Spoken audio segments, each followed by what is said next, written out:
জয় শ্ৰীৰাম হৈছে ভাৰতবৰ্ষৰ ভাৰতীয় মানুহসকলৰ স্বাভিমানৰ নাৰা আৰু এইকাৰণে আজি আপুনি দেখিব পাৰিছে যে ভাৰতবৰ্ষত ৰাম জন্মভূমিত যেতিয়া বাবৰে আহি পেলাই মছজিদ বনালে তাৰ যিটো কলংক সেই কলংকটো আজি গুচা গৈছে আৰু এইটো আমাৰ স্বাভিমানৰ কথা যে ভাৰত ভূমিত য'ত য'ত মোগল আহি পেলাই আমাৰ মন্দিৰ আমাৰ সত্ৰৰ মাটি তেওঁলোকে নষ্ট কৰিছে সেইবিলাকক আকৌ পুনৰ আমি উভতাই লৈ ভালকৈ তাক সংৰক্ষণ কৰাটো এইটো আমাৰ কৰ্তব্য।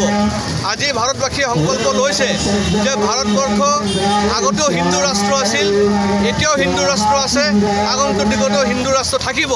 মাত্ৰ কেইদিনমানৰ কিছুমান বছৰৰ কাৰণে আগৰ চৰকাৰবিলাকে তেওঁলোকে সেকুলাৰ শব্দ সোমাই সংবিধানৰ সেকুলাৰ শব্দ সোমাই তেওঁলোকে ইছলামাইজেশ্যনৰ চেষ্টা কৰিছিল। এইকাৰণে আমি অনুৰোধ কৰিছোঁ ভাৰতবৰ্ষৰ চৰকাৰ আজি আমি সংকল্প ল'ব লাগে যে ভাৰতবৰ্ষৰ আমাৰ সংবিধানৰ পৰা সেকুলাৰ শব্দটো গুচাই দিব লাগে আৰু আমি যেনেকুৱা আছিলোঁ তেনেকৈ আমি থাকিব লাগে। কাৰণ ভাৰতবৰ্ষত যদি হিন্দু ৰাষ্ট্ৰ হয়, ভাৰতবৰ্ষত যদি ৰাম ৰাজ্য স্থাপিত হয়, তেতিয়া সৰ্বধৰ্ম সমভাৱ হিচাপে সকলোৱে ইয়াতে বাস কৰিব পাৰিব আৰু এই সংকল্পৰে লৈ আজি গোটেই ভাৰতবৰ্ষৰ মানুহ ৰাজপথলৈ ওলাই আহিছে।